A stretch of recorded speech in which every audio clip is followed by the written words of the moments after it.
in my opinion, the Buddhadharma is about the most profound intellectual and spiritual achievement of mankind. So we're the recipients of the most incredible gift. Not only that, we're at a place in our history, mankind's history as a whole, where we absolutely need this kind of depth of understanding and the guidance that it provides, because it's the only thing that is going to save us. So, yeah, we need to plumb the depths of the Buddhadharma, understand it, make it our own, and then find a way to make it available at the level it needs to be available. Not just a few of us here and there practicing on our own, enjoying the benefits of it, but it's got to penetrate our culture, and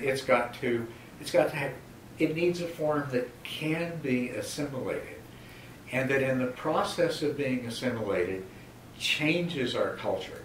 It's not just something that some of us do occasionally, once or twice a week on our own in small groups here and there. It's got to penetrate into our culture. And that is what has happened everywhere else that Buddhism has gone. And I have no doubt that, providing the end of the world doesn't come too soon, it will happen with us as well. And we are the ones that are going to make it happen.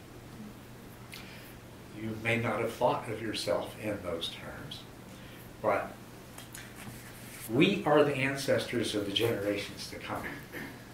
We are the elders of the future. Think about that. You thought you didn't have anything to do? Okay.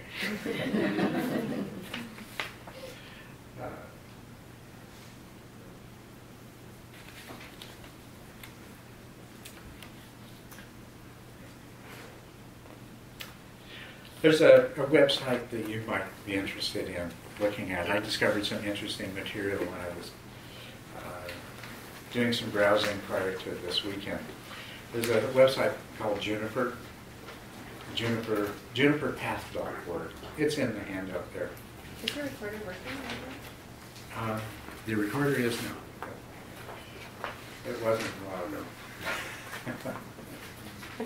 juniperpath.org. Anyway, there's a quote that I have here from Lawrence Levy.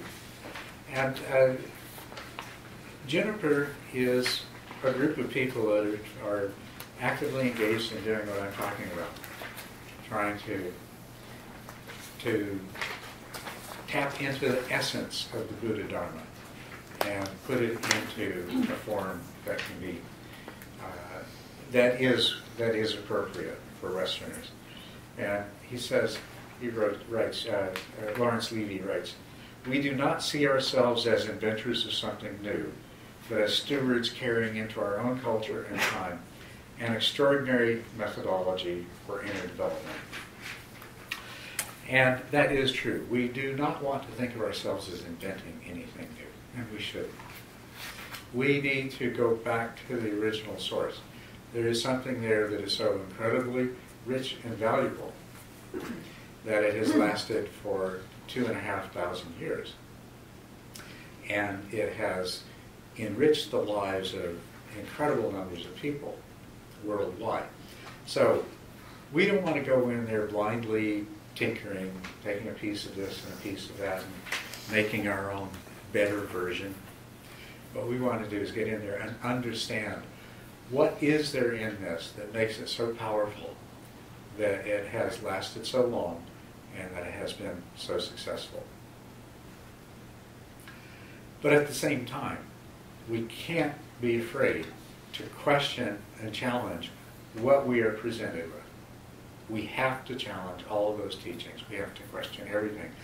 And we have to do it in the way that the Buddha suggested. not taking things on faith. Here's a quote from the Buddha. He knew we were going to be sitting here tonight. So he said this just to reassure us that we do need to do this. We have to do this. Do not believe in traditions because they have been handed down for many generations. Do not believe in anything because it is spoken and rumored by many. Do not believe in anything simply because it is found written in your religious books. Do not believe in anything merely on the authority of your teachers and elders. But after observation and analysis, when you find that anything agrees with reason and is conducive to the good and benefit of one and all, then accept it and live up to it. So the Dharma isn't fragile. And so we need to question teachers and teachings, and we need to keep in mind that in other places the Buddha said, he said very simply, he said, don't believe something because I said so. He says, don't take my word for it. He said, I know that you all venerate me and hold me in the highest esteem, but I don't want you to go away and hold on to something just because you heard the words coming from my mouth. You must test it and try it for yourself. And he described the ways in which to do that. One of them is it has to make sense. It has to accord with reason. Not that some things aren't a bit tricky to understand and you might have to work at it, but it must be reasonable.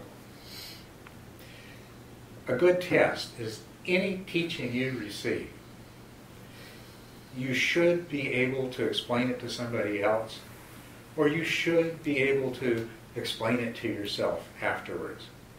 There's an interesting thing about the way our minds work.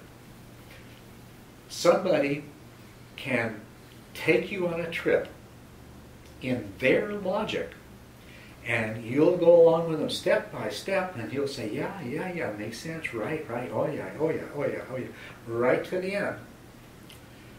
But you can't repeat that journey. Or if you go and you or somebody else goes and they take those steps and break them down, you find all over these places there's these non sequiturs, there's these, gaps, these places where the thinking jumps from one to another. And any valid teaching makes sense from beginning to end. It's going to be comprehensible. And any teacher that says, well, yeah, this is you can't really get this, so you'll just have to take my word for it until maybe someday you're as wise as I am. Don't.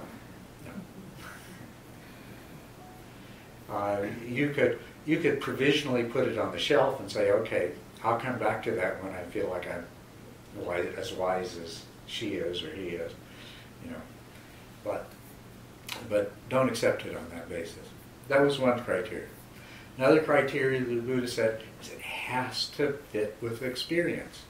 If it doesn't match what you see, what you found in your own life, what you see in other people, if it does not match with experience, it's not valid. No matter how much you'd like to believe it, no matter how attractive it seems, if it doesn't fit with your experience, there is a problem. And then the other criteria is that as students we do have to, we are exposed to so many different kinds of information that it's hard to know what to accept and what not to.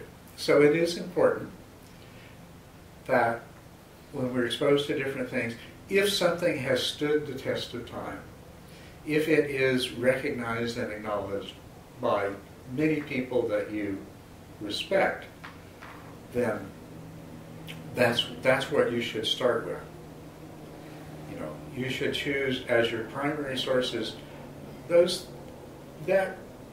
teachings and that information that has been acknowledged and been taught by people you respect for a long time. On the other hand, it too can be flawed. there are such a thing as orthodoxies. And any teaching, any belief system can become an orthodoxy. And once it becomes an orthodoxy, its purpose is not to present or preserve the truth.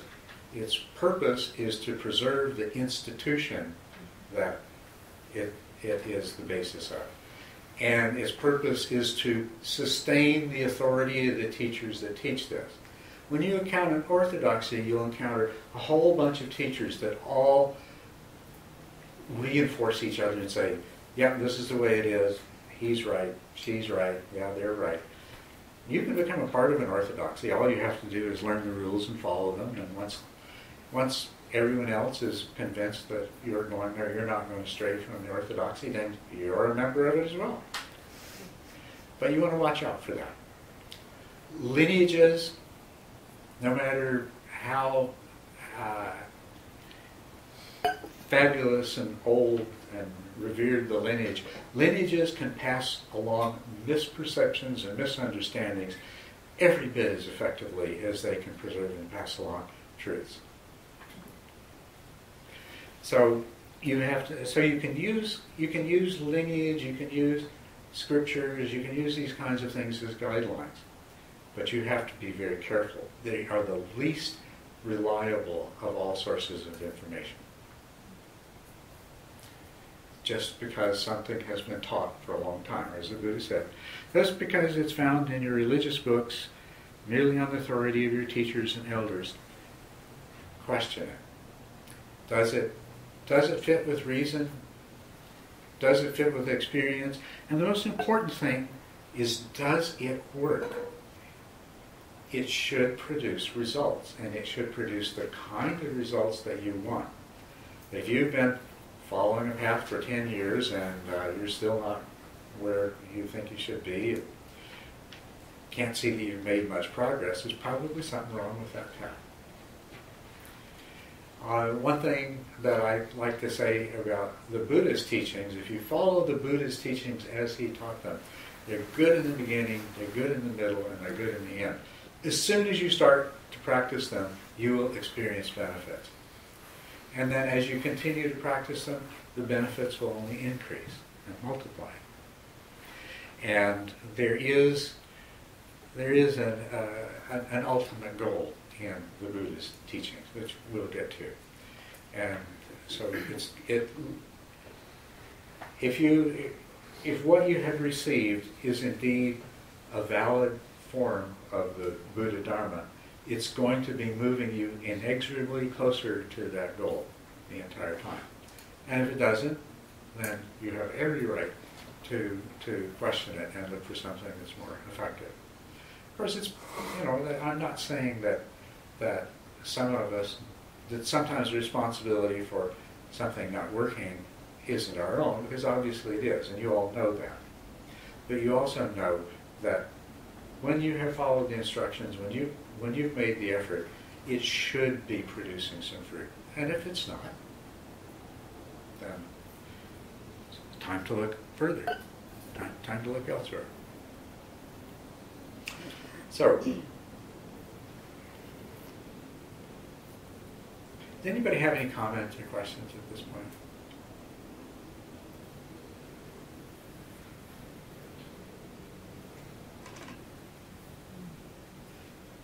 Yes.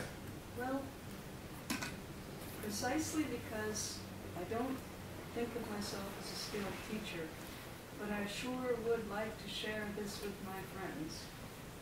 I have restricted myself to telling my friends and relatives, gosh, you ought to look into this, you ought to find a teacher in your neighborhood. And I'm a little bit shocked and hurt when my cousins tell me, oh, I could never do that. I have too much pain and suffering and anguish and anxiety. And they just won't. They won't get up out of their living rooms and quit bringing up their hands and tearing up their hankies and try. they just won't. And a couple of times I've pointed to people and said, wow, this has done me some good, and here's how. And I'm not going to say a whole lot more than that, because see above, I'm not a teacher. Mm-hmm. And I can't get anybody motivated, and I'm stunned that they would rather, oh, that's all right, I'll just sit here in the dark. It's kind of hurts to watch. Mm-hmm. So what do you do when you say, well, yes, we are the elders of the future, and our job is to point down to our younger cousins, and they say, oh, I can't. What do you do? Well, we have to show them the way. We have to, there's different reasons why a person would say, I can't. For example, they might have a look at what the information that's available to them as to what this teaching is about. And what they primarily see are the cultural and religious accretions of a different place and time. And yeah, that's going to definitely make them feel like, no, I can't do that. Another thing is that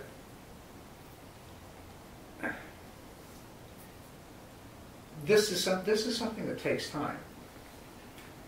And how does somebody may say, I can't do that because they can't see themselves making the time to be able to do the kinds of practices and do the kinds of study that are necessary to really help them in the way they needed to be helped. That's where I think we have to show them the way. It's not enough to tell them, oh, you should go and find somebody to teach you this. You need to be the example. You need to show them how you've managed to do this in your life. And you also need to share with them what it's done for you. I get accused of being so peaceful. Yes, that's a very good thing. That's a good way to start. That's a good way to start. If you can get all these people around you who are suffering and in agitation to be annoyed at you for being so peaceful, that is a good start. That'll get you. But that's exactly it. I can't do that. You're so peaceful. You just don't understand. And yeah, okay, fine. I'll keep at it. I could conceivably become a nag. It wasn't my first plan. Mm-hmm. I don't think of the Buddha as a nag. But okay, sure. I could tell them a little more, I guess. But all I really wanted to do was say, hey, wow, check out meditation. This seems to be valuable. And I got two responses that poleaxed me. One was, oh, I don't have time, I have too much to think about. Mm-hmm. And the other was, I can't study the Buddha's teachings because he says everything's an illusion and obviously it's not, so he's wrong. Mm-hmm. And that was so far from my own understanding of how to interpret that all I could do is just pick my jaw off the floor and say, well, okay then. Mm-hmm. Yeah. Well, and that's kind of related to the first kind of objection that I described that some people might have. They're going to look at it, and yeah, if the first thing that they encounter is, well, according to Buddhism, this is all an illusion, it's all empty, nothing exists. It will appear to them as if it's so far away from anything they can understand that they're not going to give it another minute of their time. And I don't blame them, right?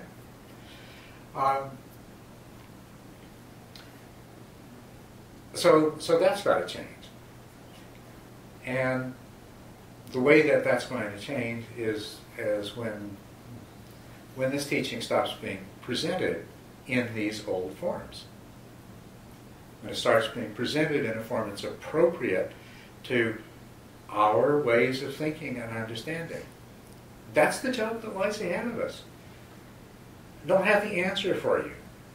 But what I want to do is to guide you through what the Buddha was trying to get across so that we can all work together to get to that place of being able to get it across. It's like, wow, we've discovered the most fabulous thing in the world. We want to share it. But if we really want to share it, we've got to find a way to do it effectively. Yeah. I tried with my sister to get her interested in it because she's doing a lot of suffering. And I found out that she's afraid. She has a lot of fear. It is something she doesn't understand. It's changed me. It's changed me for the better. My life is a whole lot better. And she sees that. She sees me not suffering like she is, and she doesn't like it. She doesn't like it. She liked the old me better. Misery loves company. Yes. So my big thing was running up against fear. I'd like to ask a question. You've made some statements here about what we're going to experience and pick up and learn in the next couple of days that sound to me as though these should be self-evident. If they were presented in some way, there should be something we could figure out for ourselves. And in fact, you said if you can't figure it out for yourself, then you've got it wrong, or you're going down the wrong path. Yes, that's right. So my question basically is, does this information, is it really self-evident, or does it have to be brought to us through a teacher like yourself? Do we have to be educated to a certain level before we can understand it? Or what? Well, okay, the question is,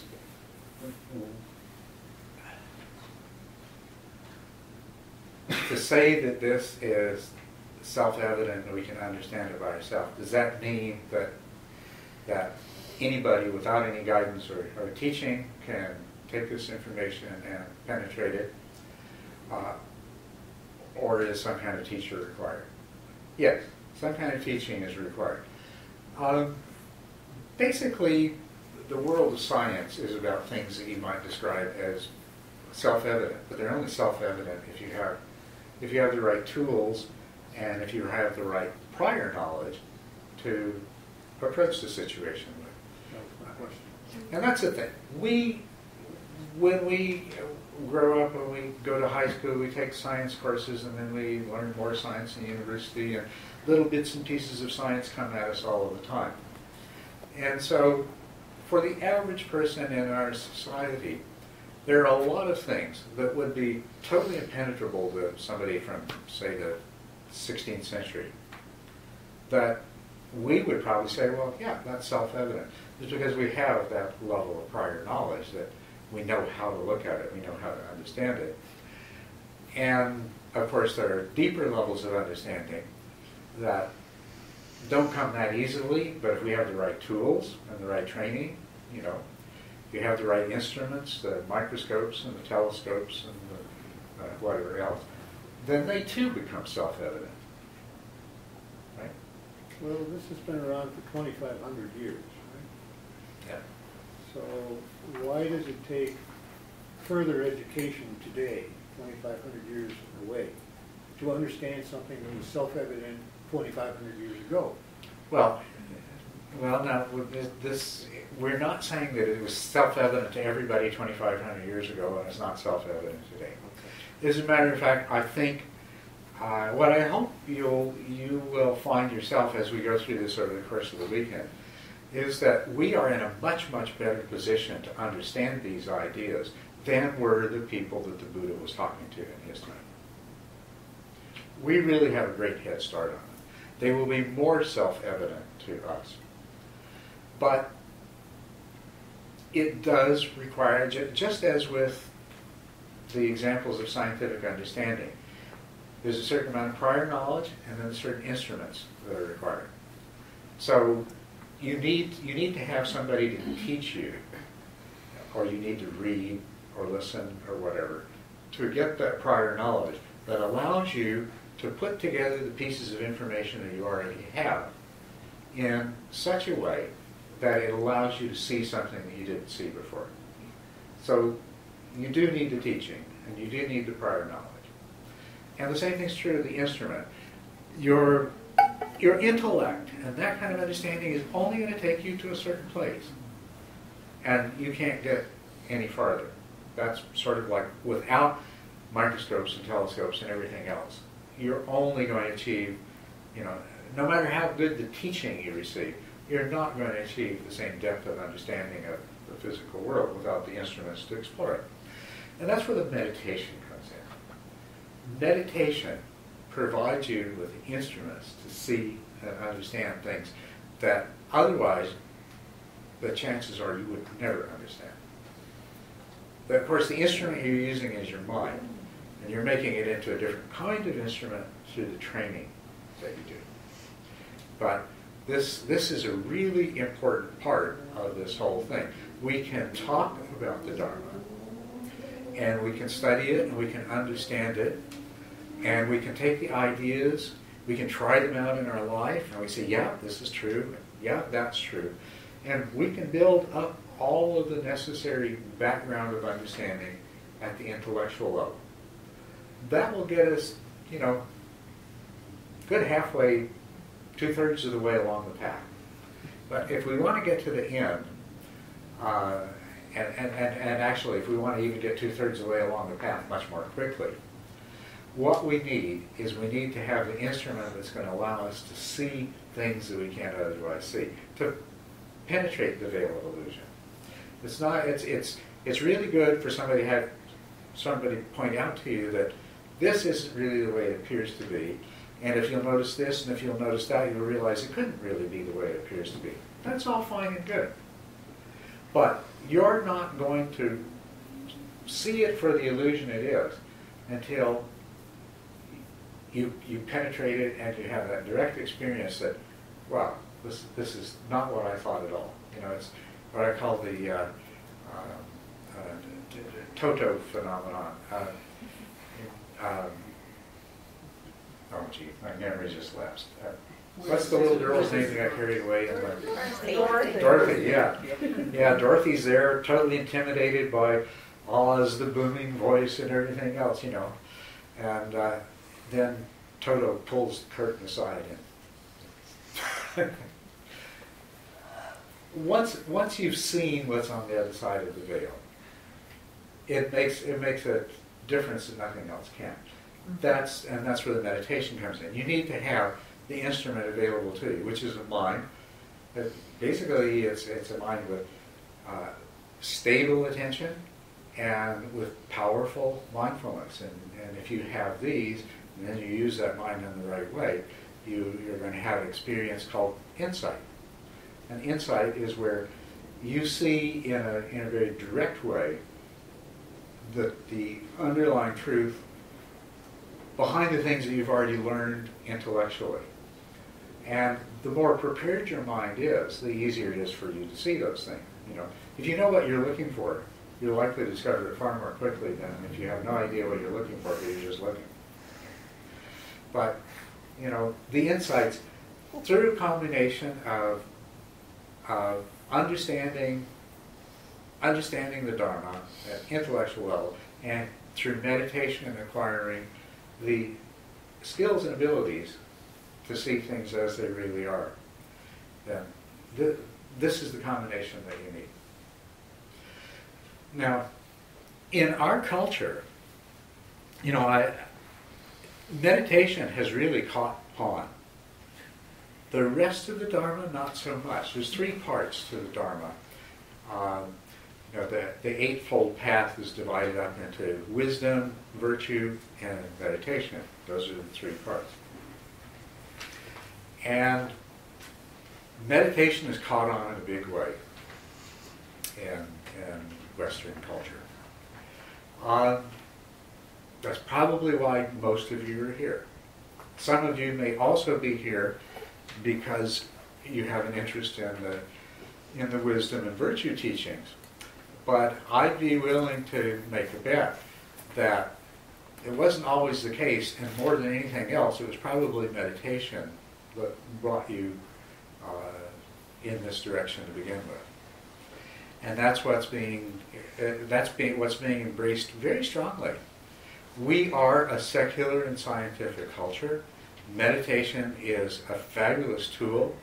We can see that it produces all kinds of beneficial results for people. Meditation is being, it's a valid topic of study for master's and PhD theses, and there are university professors whose whole career is involved with doing research that is based on meditation. There's things like mindfulness-based stress reduction and other methods like that have been developed, and they're being presented in many different formats, taught widely, help people with all kinds of different problems. We've embraced that part of the Dharma. I'm not talking about we in this room. I mean, we as a culture have embraced that part of the Dharma really, really strongly. But the wisdom and virtue aspects rarely get talked about except within the religious context. And that's a big problem. That's a big mistake. That's one of the things that we really got to turn around. Because you can do all of meditation that you want, but what you're going to get from it is going to be limited to what I would actually describe as the incidental benefits of meditation. They're not what meditation is really about. Meditation is really about training your mind in such a way that you can penetrate and understand the true nature of reality. That's what it's really about. And that's going to make such a gigantic difference to you. Whereas just meditating so that you become more aware when your old programming comes up so that you can choose whether to act on it or not, and so on and so forth, that's all wonderful. But, you'll spend a whole lifetime, you could spend hundreds of years trying to undo all the conditioning you acquired in the first 20 years of your life and not get it done. So there's much greater potential. Something that's much more powerful. It goes way beyond that. And that's really what this Dharma has to offer. And there is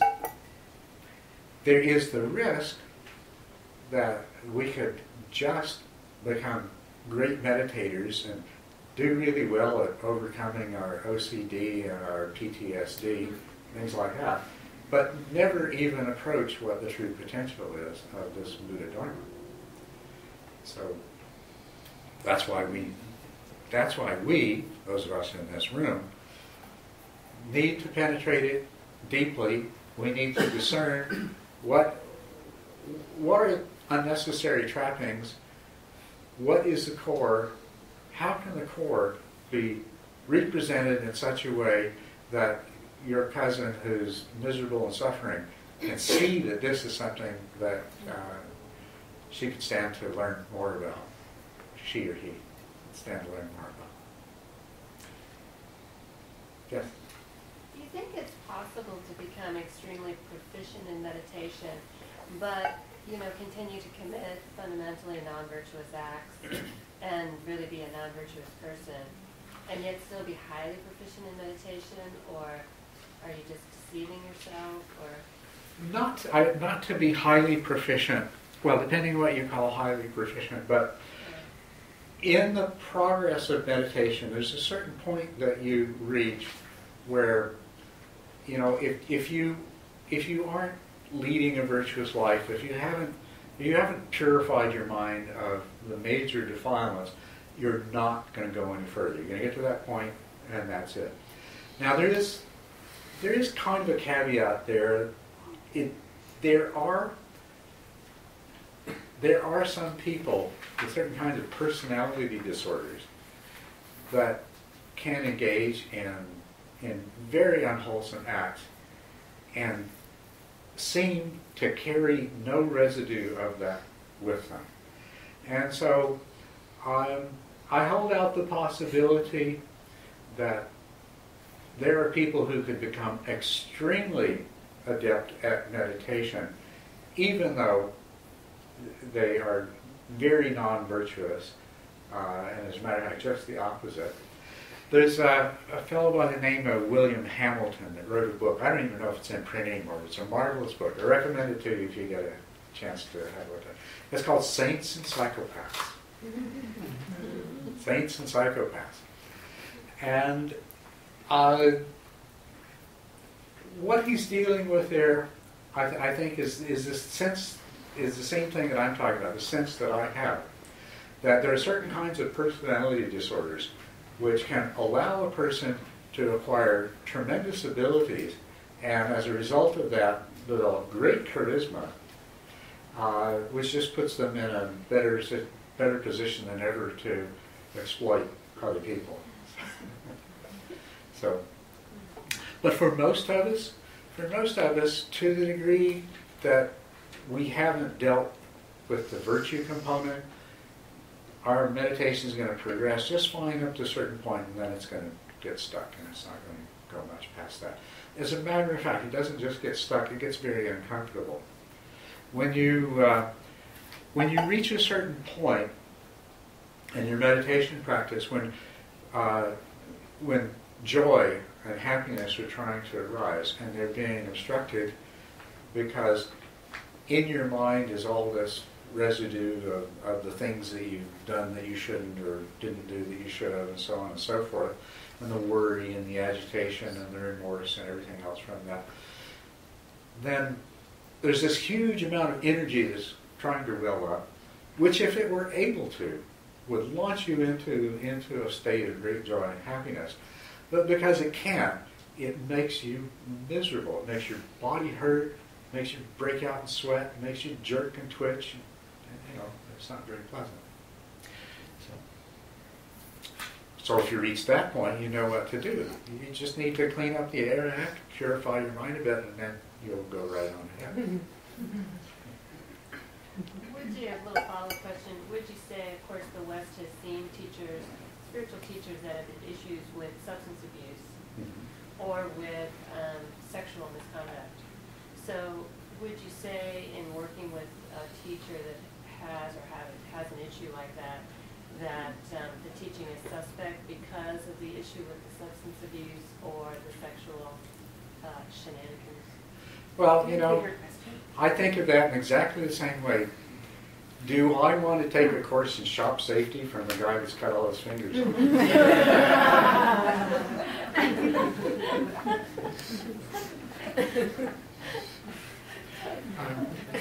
Maybe you learned from that experience, though.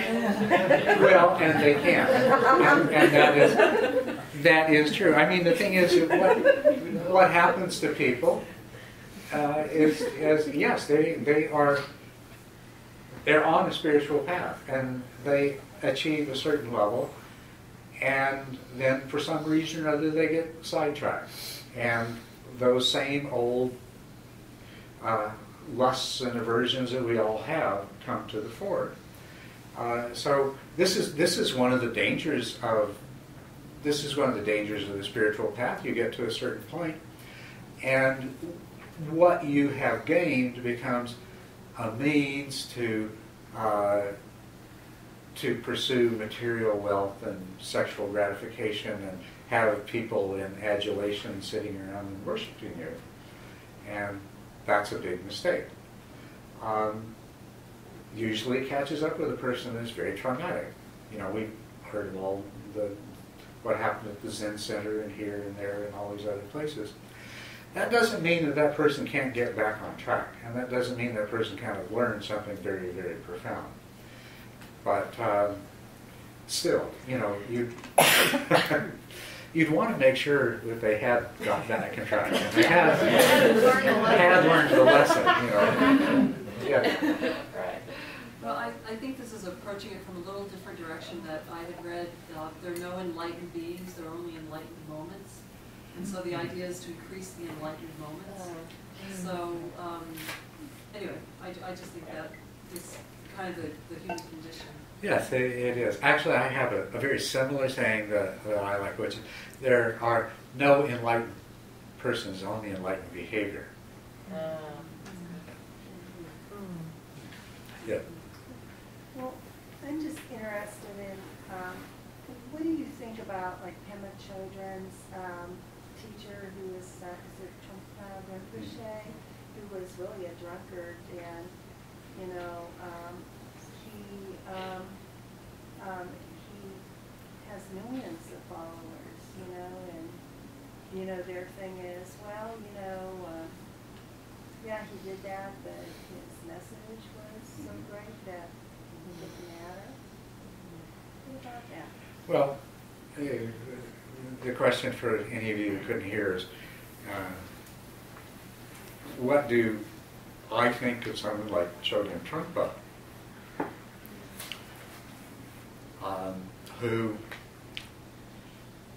who was a drunkard, who died of liver failure because of excessive alcohol consumption, who caused very large numbers of people very severe psychological trauma in the course of his life, who engaged in many different forms of sexual misconduct,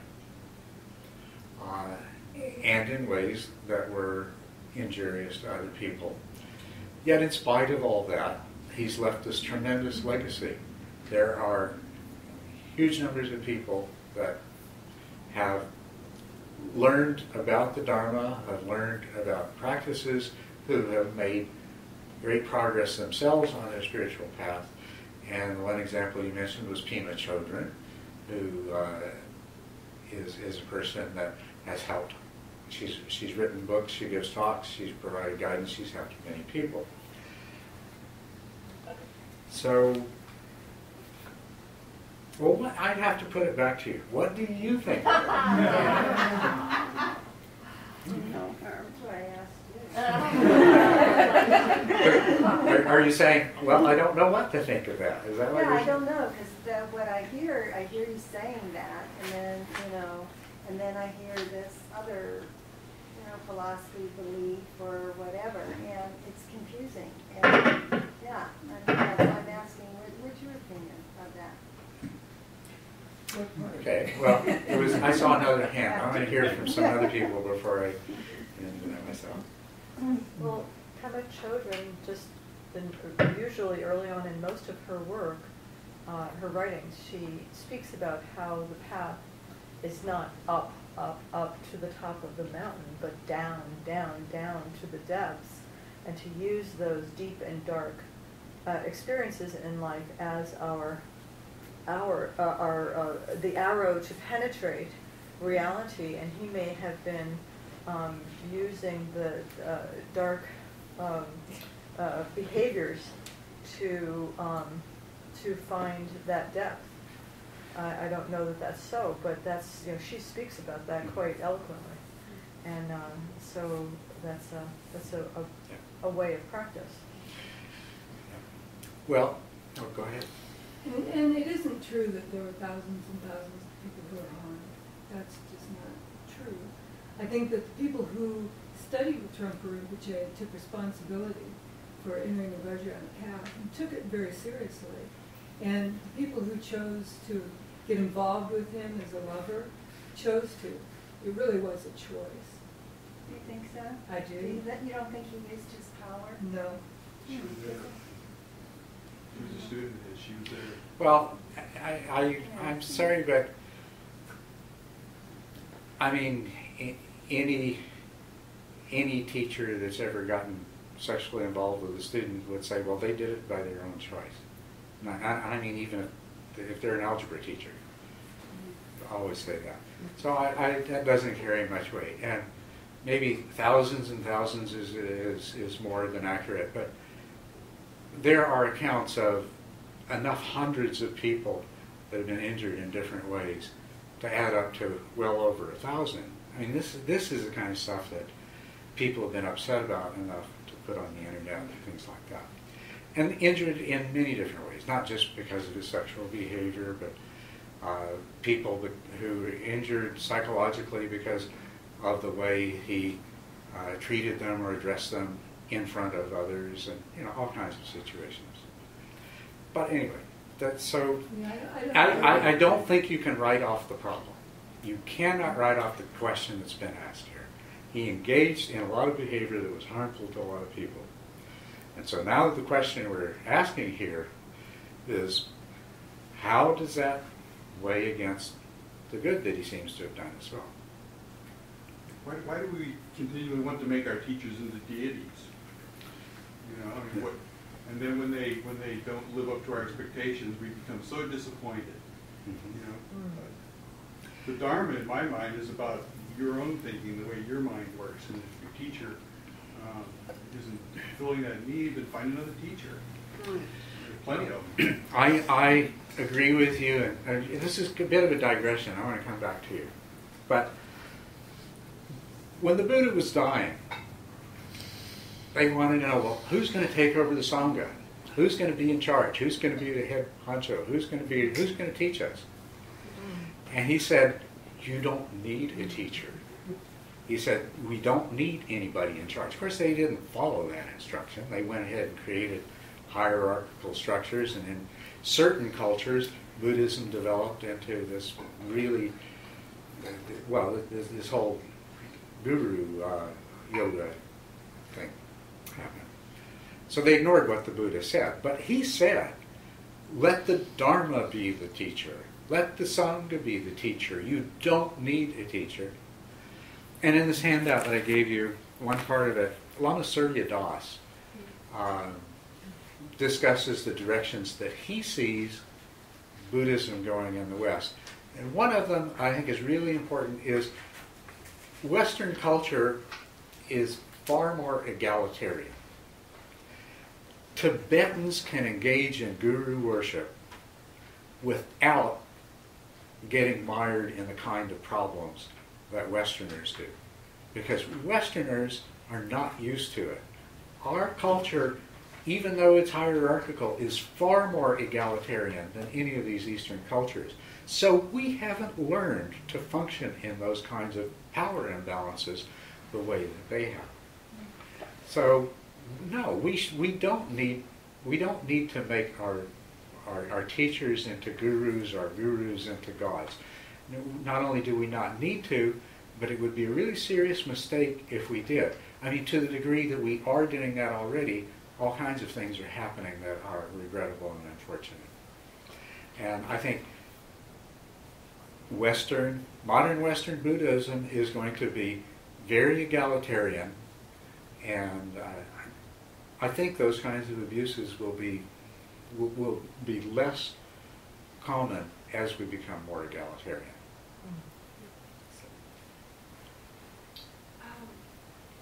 I found as I was listening to the discussion that it seemed like we were having a dualistic debate about whether his behavior was either acceptable or, somehow that the good he had done justified it or that it didn't.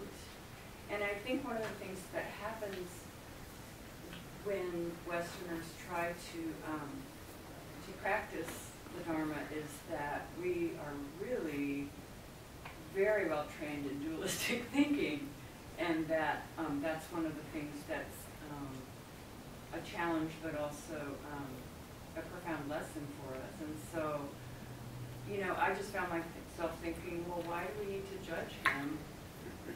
He did what he did, and it happened, and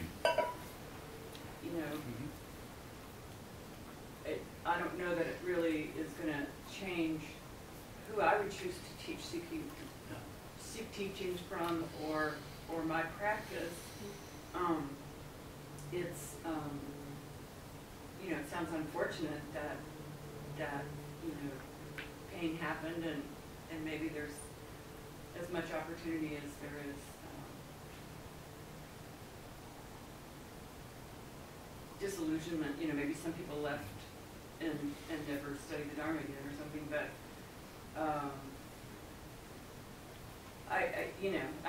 I get, I don't know, it feels like a rut to me that it's very easy for Westerners to just slip right into, hearing the Dharma teachings as, good and bad, and do this and don't do that, and right and wrong, and there we go again. Yeah. So that's the only remark going to me. Yeah. Well, let's look at this in a little different way. Now, first of all, we always have to be very, very careful when we start judging somebody else. And this, you're saying Westerners are very prone to dualistic thinking. I just say we're very prone to be judgmental. And part of what the Dharma teaches us is that we need to stop doing that. But that in itself is being unwholesome. Which doesn't mean that we can't be discerning and discriminating. And You know, if which it's is bad, it doesn't mean that we're bad if we do it. Because there we go again. it doesn't mean we're bad if we If we find ourselves judgmental or dualistic, you know. no, that's right. We have to start where we are, and if we want to change, we have to come from where we are. We got to pull ourselves up by our own bootstraps. So it won't do any good to beat ourselves up for being judgmental, but to realize we're being judgmental when we are, or even to realize we have been judgmental after the fact, is a big step forward, and that's where we've got to go. But yeah, the idea of judging people, looking for black and white, simple explanations, things like this. This is something that we would do better to not be so caught up in. But on the other hand, there is this real situation that we don't need to judge Trungpa, but we can look at the things that happen, and we can learn from them, and we can understand. There is no doubt that he did harm to some people, and there's no doubt that he benefited other people. And those are facts. We could get into trying to tally them up and say, well, did he benefit more people than he harmed? But does that make sense? You know, well, of course it doesn't. Because it's not just the number, it's the kind of impact that he had, and we're not in a position to judge that anyway. When we start talking about virtue, one of the things, as the Buddha taught it, one of the things that we're going to see is that anything that anybody does has two components to it. One is the consequences that it brings about, like the kind of impact it has on somebody else, benefiting or harming them. But it has this other component which reflects back on themselves.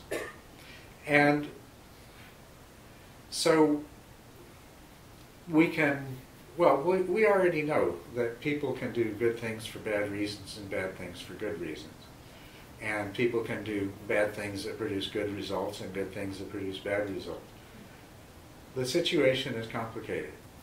And the same thing is true that unwholesome actions in terms of their effects on other people can have a different kind of effect on the person that's performing them, and vice versa. This is something we'll get into in a little more detail over the weekend. But I don't think any of us would have any trouble agreeing that even if somebody's helping a lot of other people, it doesn't justify the harm that they would cause to another group. And therefore, without judging Trungpa, if we're looking ahead, we would like somehow not to find ourselves encountering that kind of situation over and over again, right? That's what's important. Yeah. Well, please cut me off here if this is going to take way too long. But I have to put what you're saying in the context that comes perilously close to blaming the victim, because I have studied cults. I have studied people that get inducted into Christian cults. I have studied all of this behavior. Did I say something that sounded like to you like it was blaming the victim? No, I'm about to. Oh, you're about to. I'm about to. Okay. So I'm kind of puffed up sideways and dancing on my toes because I really don't want to, but here it comes.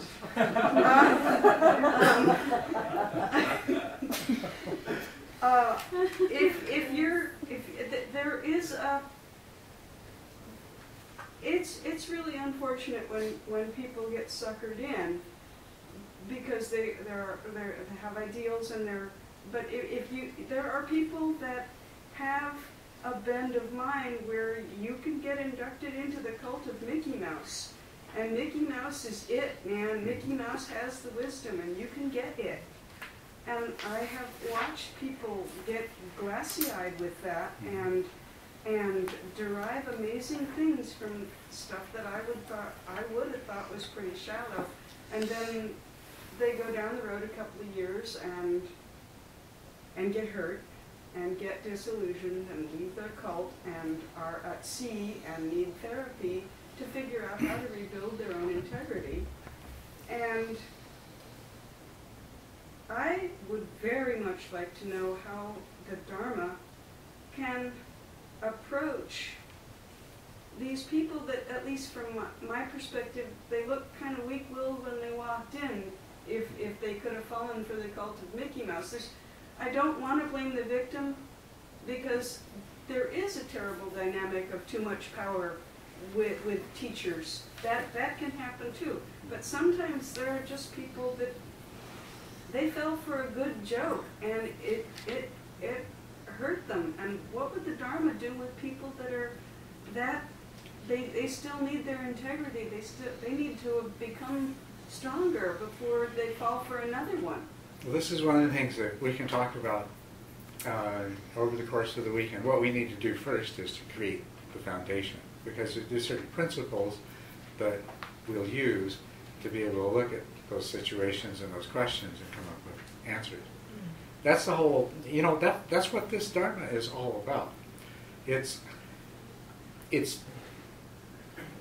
taking things that we can all know and understand and validate from our own experience and using them as principles to guide us in our thinking and in our interpretation, so that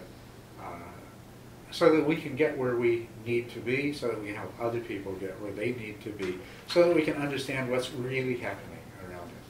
But we need the foundation first. It would be premature to get into that now. Related to that, I would like to hear some comments that you might have about the difference between not judging and simply accepting on faith.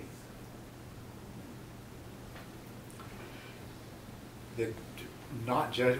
Could you give me an example? I mean, there's many different things. When you say be non-judgmental, to me that means don't form an opinion about whatever it is you're dealing with, person, thing, situation. You're just trying to accept it as it is, as it's being presented to you.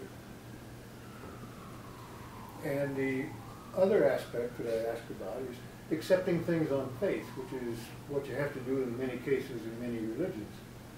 You run across something that doesn't make any sense, but you're obligated to accept it on faith if you're going to be a member of that particular group. I'm not real good at accepting things on faith. And so what I'm curious about is, how do you stop being judgmental without accepting something that you don't understand yet? Well, I see those as being very different things. Maybe I can express that. Okay. We can be non-judgmental and still be quite discerning and discriminating. We can still see clearly.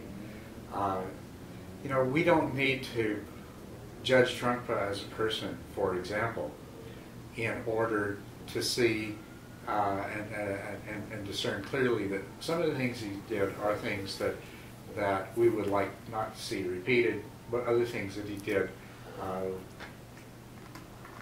we are happy that they happened and they produced the result. That's being discerning without needing to be judgmental. Well, what if I'm one of the gullible people that Chris is Well, happy? let me go on. It's when somebody comes along and uses the crazy wisdom argument, says, well, you don't understand Trungpa because he was a fully enlightened being, and what he was doing was practicing crazy wisdom.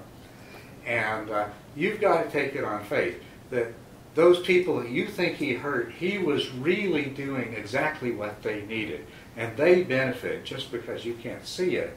Just because you think he harmed them, they still benefited. And so, now that's where the faith thing gets in, and that's where suspending plain old everyday intelligence and common sense gets in. Why on earth should I take on faith the idea that somebody that seems to have been injured wasn't really injured, it was done for their own good, they needed it? Why? Yeah, why? Well, there's no reason at all. Now, if I had to believe that to be a part of a group, you talk about, this is the way things work. This is the way, if you want to belong to my religion, then you have to believe in this and this and this and this.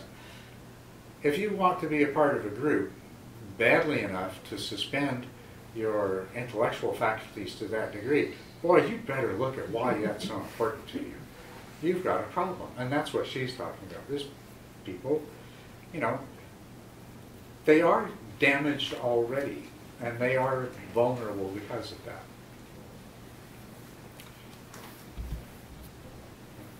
I don't know if that addressed what you were really trying to get at or not. But. Well, it seems to me that in order to be discerning, you have to have a certain level of understanding about what it is you're trying to discern. Yes, that's right. So when I stop being judgmental and I try to be discerning, that implies that I know enough to be discerning. What if I'm not? Then you're going to make mistakes. Well, I could figure that one out. Yeah. One of the things that I liked the most about reading about the Buddha and Buddhism was exactly what he said about, don't believe anything I say. Mm-hmm. Test it for yourself. Yeah. And if you can confirm it for yourself, then you believe it. Discernment to me, I look at it like one of the precepts we take when we take refuge is to hurt no sentient being, to do nothing to harm another. So to me, if someone does something to harm someone and the person is harmed, then that behavior, to me, should be avoided. But it's not that I'm judging what the person did. I'm looking at the behavior and saying that I do believe that we shouldn't hurt each other. It's one of the precepts we take when we take refuge. Yes. I think I know what I think now. I think that just as Buddhism has survived all the other atrocities, which I think probably went on in all different other cultures, that it will probably survive our culture too, and all the atrocities of getting there, of coming through, purifying it almost, you know what I mean? Going through the cultural, getting rid of the cultural stuff to the pure truth, Because I'm sure back in, India and China, that there must have been some really wacko teachers too, and still the truth survived. Yes. Yeah. That's right. So anyway, what I see happening in this discussion is that it's becoming clear that there's all sorts of questions that are rather difficult to answer and that people can form different opinions on, and things aren't very clear. And what we need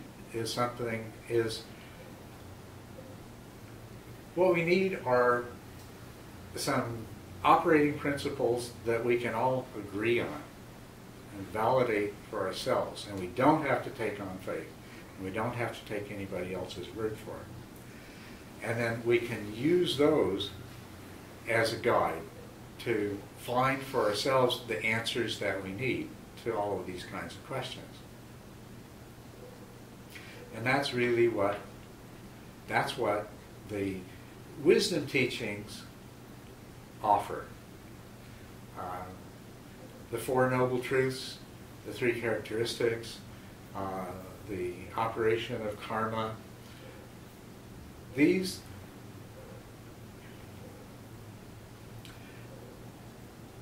are things that we can explore together. We can look at the principles that they're based on and see if we can agree with the Buddha that the underlying principles agree with reason and experience and make sense, and then see if out of that we can follow the unfolding of a system that's actually useful to us, that will give us the kind of guidance that we need. And then from there, we can explore some of the other things that come in the package with us. There are a lot of religious beliefs that have arrived on shore along with the Buddhadharma. And so we can look at those and decide, what do we want to do with those? How do we want to use those? And don't think that we can just set all religious beliefs aside, because even if you consider yourself an atheist, atheism is a religion. You know? So, better to be an agnostic. Open to exploring different possibilities. And everything that we find in religions, it's there for a reason. It serves some kind of purpose. And even if the purpose it serves now isn't all that great, there was some point in time when the purpose it served was something really useful. Otherwise it wouldn't have survived. Otherwise it wouldn't have become a part of that cultural system of beliefs. So that's what I want to do with you over the course of the weekend. Is let's look at this. Let's look at what the Buddha taught, and we're going to try to distinguish between what was unique to the Buddha that he taught, and what really belongs to other systems of thought, other cultural beliefs, other religions, and see if we can make the distinction between them. And it's not that our idea is, as I say, that we're going to pare everything away and we're just going to take this bare core stuff and throw the rest in the trash. We're going to look at the rest and we're going to see what might and might not serve us, what suits our times and our cultures, and how might we best make use of that. And it may be that we decide to throw it all away. And if we do, that's fine. But let us not fool ourselves that we aren't going to be interjecting our own beliefs that are equally religious in nature at the same time, because we are. You know, I said meditation has been adopted in the secular scientific community as a methodology for psychotherapy and all these kinds of things. That is a religion. If anything, at this moment, Buddhism is being assimilated into the Western religion of scientism. But we have to ask ourselves, if we want that to continue in that direction. And actually what I'm going to suggest to you as we go along is that we don't, because we're throwing the baby out with the bathwater if we do. That in the wisdom teachings and the virtue teachings, they're really important. We have to have them. And maybe what we should talk a little bit about, just in the last few minutes we have together tonight, is what is the goal of all of this? I mean, the ultimate goal. And I'm sure that you've all taken up meditation because you felt it could benefit you personally in your life. And probably all of you who have pursued it for any period of time have done so because in fact it has done that. It's produced benefits and rewards. So let me just ask you, though, is that as far as your interest in meditation goes, the kinds of benefits and rewards that you have realized so far from the practice?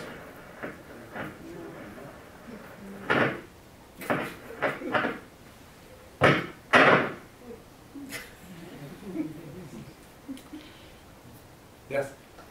To create a compassionate society. This is one, I think this is an outcome, I'm glad you said that. This is something that is very important to us as Westerners. We're not satisfied with just sitting in our little cave and solving all of our personal problems.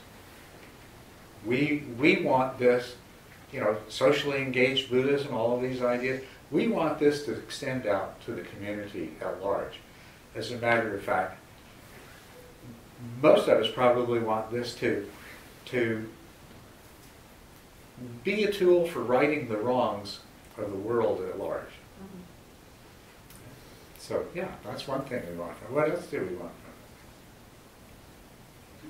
from I've settled just for being able to explain this coherently and meaningfully to my family.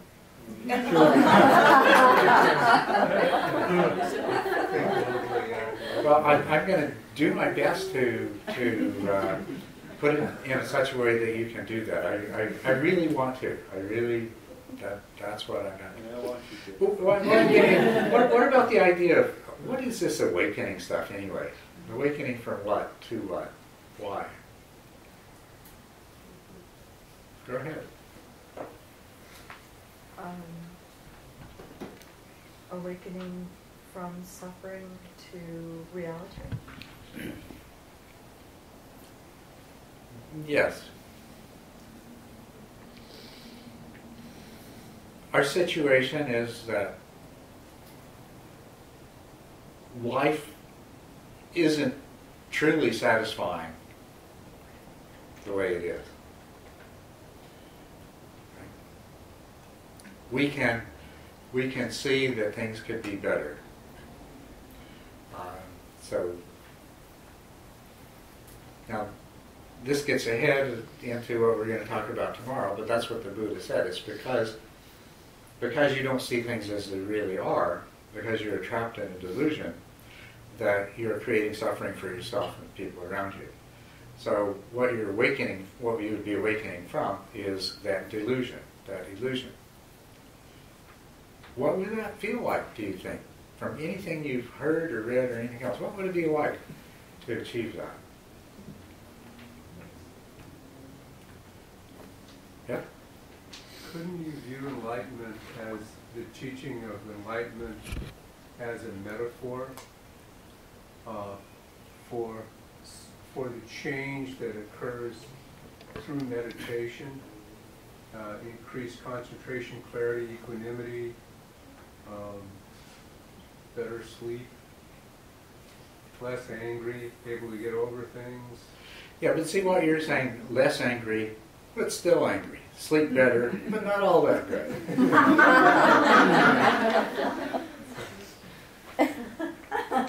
I mean, this is what meditation's already giving us. We're already sleeping better and less angry and more equanimity. Right. And that's my question. What's beyond that? Is there anything beyond that? Is that a pipe dream? Well, Is that the ability to be present in the present moment? Maybe there's not. I mean, I see reality as the stick and enlightenment as the carrot. Mm-hmm. And why would I want to be between a stick and a carrot? I'm already there. You're already there. Yeah. Yeah. Yes. For me, it's creating a harmonious environment in the universe amongst people.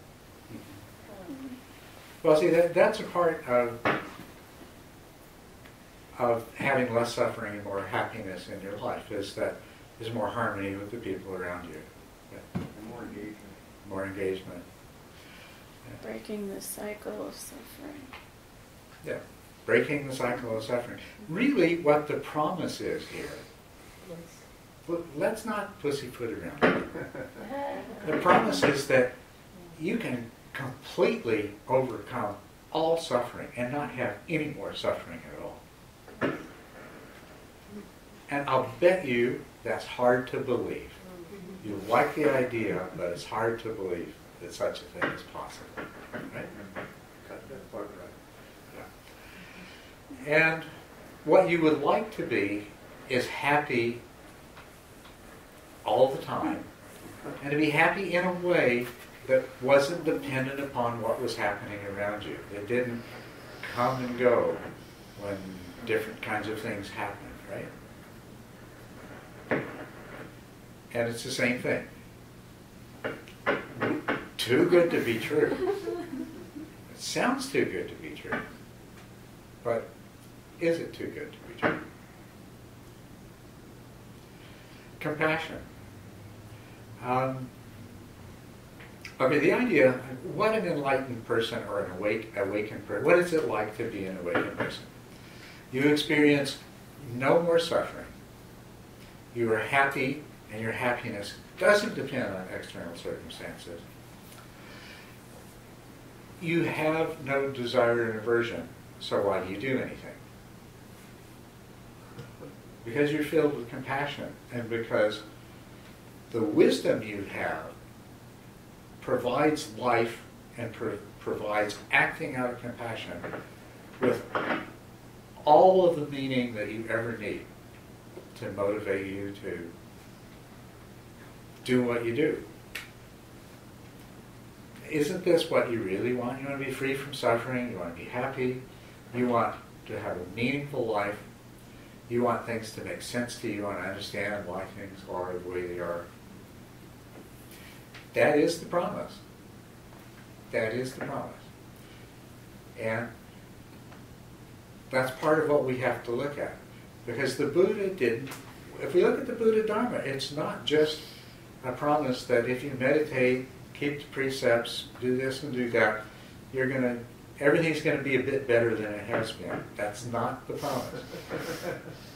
Although he did say, and I'll say it too, as soon as you start, things will get better, and they'll keep getting better unceasingly. But that isn't the ultimate promise. He's actually saying what you really want is attainable. And that's something we want to look at this and to keep in mind. And we need to ask ourselves, okay, was this the Buddha's religious add-on? Have you ever wondered that? Is this whole thing about awakening and enlightenment, is this just a make-believe fancy carrot that's put out there to give us some reason to go ahead and give this a shot? And it's all right to make it up and say there is such a thing because we're going to get a lot of benefit if we do this anyway. Have you ever thought that about the Dharma? I'm not. This is going to drive us all crazy. Take it off. Thank you. We're going to have to find out what's wrong with this, but I'll try to speak up. So tell me, how many of you have ever had that thought? Oh, a lot of you really believe that this is true. Okay, so for those of you who believe that this really is possible, how many of you thought you were going to make it in this lifetime?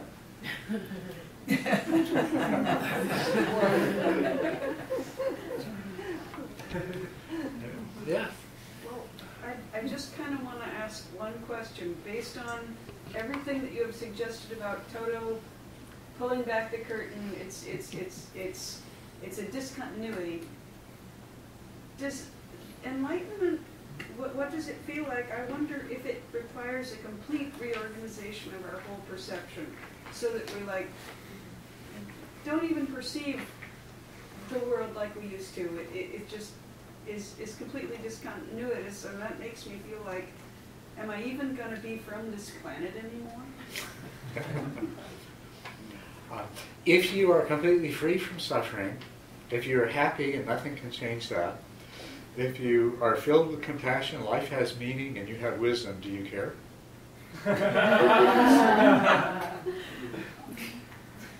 Okay, but will blue still be blue? Will blue still be blue? Will you care? Well, Blue always changes. if we go with what's being offered to us, whatever blue is, it's going to be way better than it ever was. But Master Culadasa, you didn't say pain. You said free of suffering, but you didn't say free of pain. Isn't That's true? Yeah. So what's the That's one of the very first distinctions we'll make. That's one of the very first aspects of the Buddha's teaching, is the difference between pain and suffering. Thank you. Yes. I know that we're going to cover the wisdom and virtue, which I think is interwoven with meditation, because we need, in my opinion, the principled living. We need principles to live by, and without those we can't really, I don't see that we can really attain, as you were saying, in a way you can't really get too far. You can go for a while, but you can't. And if other people around you are suffering, it's hard to maintain your own sense. So we want everyone to come along. It's like we're on the Ponderosa, and we're just fighting all this injustice way beyond the ranch boundaries. We don't have boundaries. So, Yep, that's right. So the wisdom and virtue is of great interest to me. Well, Principles to live by. yes, and these three work together, and together they are incredibly powerful. By themselves, they're great. They're great by themselves, but by themselves they can't achieve anything like what they do together. Meditation by itself is going to make your life better. It will help you with your OCD and your PTSD and your ABCs and your XYZs. It's going to make you sleep better and get along better with folks at work and everything else. Meditation by itself will do that. It won't give you what we were just talking about.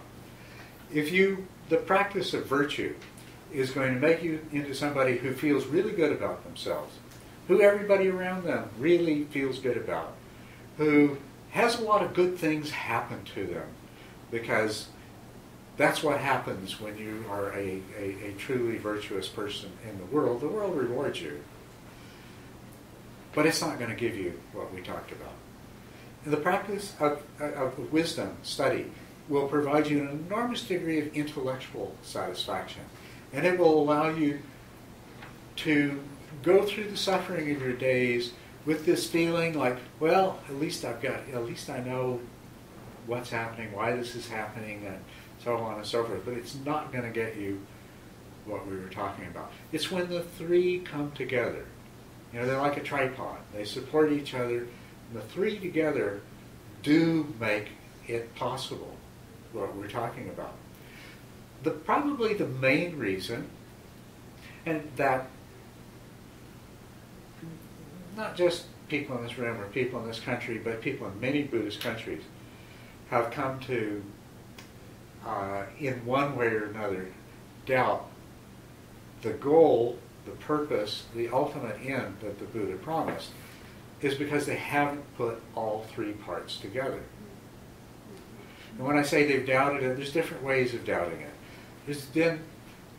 There is a belief that, believe me, the Buddha never had, that it takes many lifetimes to become awakened. Buddha diverged very, very strongly from other teachers and other peoples that he studied and practiced with. When he said, this can be achieved by anyone in this lifetime if they do this. And he didn't say 10,000 lifetimes. He didn't say make lots of merit and donate to the temple and you come back as a monk and then maybe if you're lucky. He didn't say any of those things. He said, this is the path. And this is the path. If you follow this path, you will reach the end of it, provided you don't die first, but you'll reach the end of it. And so we have a world full. What we have in the history of Buddhism, there's a lot of people who achieved the goal. If that weren't true, then we could question this and say, okay, Buddha knew that he needed some kind of carrot to get people to do this, and it'd be good for them, so it's all right to give them a make-believe carrot. Except that what he promised has been realized by many, many people since then. And if that weren't true, then yeah, there'd be good reason to doubt. But it has. Which, when if we have the chance to continue with this together beyond this weekend, we can look at the fact that the Buddhadharma has continued to evolve. Because that one particular person who set it all in motion, his teaching led other people to achieve the same realizations. And so there have been many others who have been able to add to expand upon, to further develop those teachings. Buddhism evolves. Buddhism doesn't just get dressed up in different religious clothing. Within each religion, it also evolves. It becomes more powerful.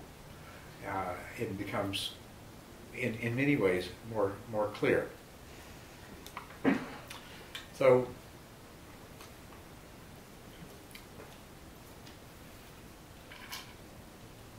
at the same time, though,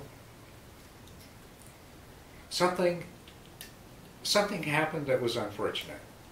In the time of the Buddha, many people listened to his teaching, and many people achieved at least the first stage of awakening, but very many people achieved the highest stage of awakening.